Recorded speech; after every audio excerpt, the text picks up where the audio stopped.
మాలిన మాటలు మాట్లాడే వ్యక్తి ఒకసారి ఓడిపోయి బెత్తంతో కొట్టిన బుద్ధి రాని రోజక్క కాదు మే. వరదలు వచ్చినాయి.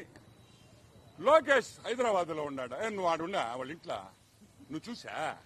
లోకేష్ ఆడున్నాడా? లోకేష్ ఆడున్నాడో మాకు తెలుసా? నీకు తెలుసు మే. నువ్వు ఇటలీకి పోయావు, మాకు తెలియలా? నీ ఫోటో పెట్టింది నేనే కదా. ట్రిమ్ గా టైట్ గా అసలు ఆ డ్రెస్ వేసుకొని అసలు ఎవర్రా ఇవి ఫారినర్ అనుకున్నా చూసి. రోజెక్క ఇటలీలో నువ్వు మాత్రం ఇటలీకి పోవచ్చు, కాన్స్టిట్యువెన్సీని వదిలేయచ్చు. కాన్స్టిట్యువెన్సీలో అడుగులో పెట్టే మీ కార్యకర్తలకు ఏమైతుంది ఏమన్నా పట్టించుకున్నామే? నువ్వు మళ్ళీ మమ్మల్ని ప్రశ్నించడం. 24 గంటలు ఆడ పని చేస్తున్నారు. మీ వాడు వచ్చాడు, గేట్లు అన్నాడు, ఫ్లడ్ అన్నాడు, ఆ కాగితం సరిగ్గా కాదు. మీరు నువ్వు జగన్మోహన్ రెడ్డిని పంపిస్తావు, ఏం చేయాలా? ఆ కాగితం ఇచ్చి చదివించాలి. 15 సార్లు చదివించండి, అదన్నా కరెక్ట్ గా చెప్తాడు. ఈ విధంగా ఈ రోజు చంద్రబాబు నాయుడు, అదే విధంగా ప్రతి మంత్రి ఇంక్లూడింగ్ నారా లోకేష్ ఇంత కష్టపడుతుంటే హైదరాబాద్ లో ఉన్నాడంట.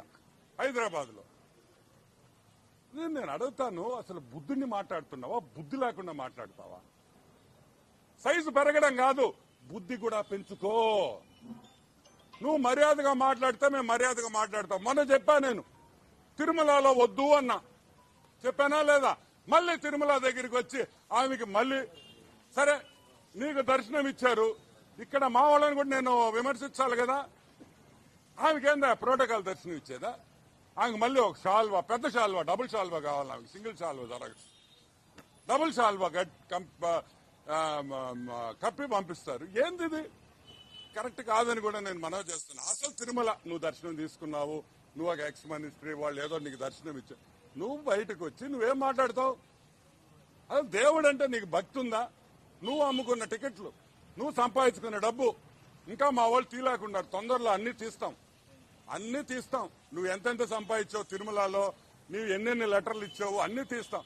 నేను అనేది నువ్వు సహకరించబాకు, పని చేసేవాడిని విమర్శించబాకు. తప్పులే. నిన్నెవరు రమ్మన్లా, నువ్వు విజయవాడకి నిన్నెవడు ఆడ పిలవరు.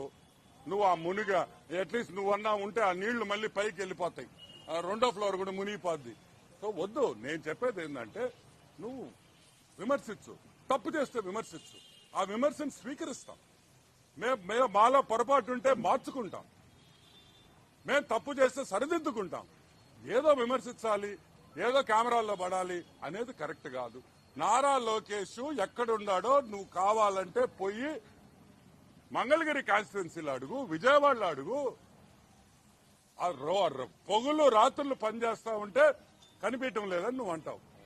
పద్ధతి మార్చుకో. ఒకసారి ప్రజలు బుద్ధి చెప్పారు, అప్పుడు ఓడిపోయావు, నడి మధ్యలో గెలిచావు, మళ్ళీ ఓడిపోయి ఈసారి ఈపు బాదేరు. అయినా కూడా బుద్ధి రాదు మేనిక. ఏమైంది మేమిక? మీరు మారరా?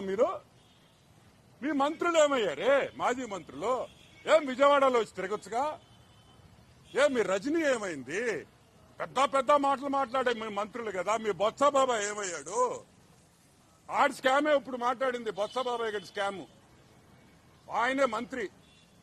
ఇప్పుడు హైకోర్టుకు పోతున్నది కూడా ఆయన కూడా ఒక ముద్దాయి. దాంట్లో స్కామ్ లో చూపించే ఇంట్రెస్ట్ ప్రజల కష్టాల్లో ఉన్నప్పుడు కూడా చూపించండి.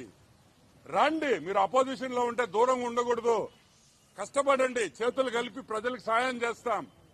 అంతేగాని ఆడ కూర్చొని ఏసీలో కూర్చొని మేకప్ వేసుకొని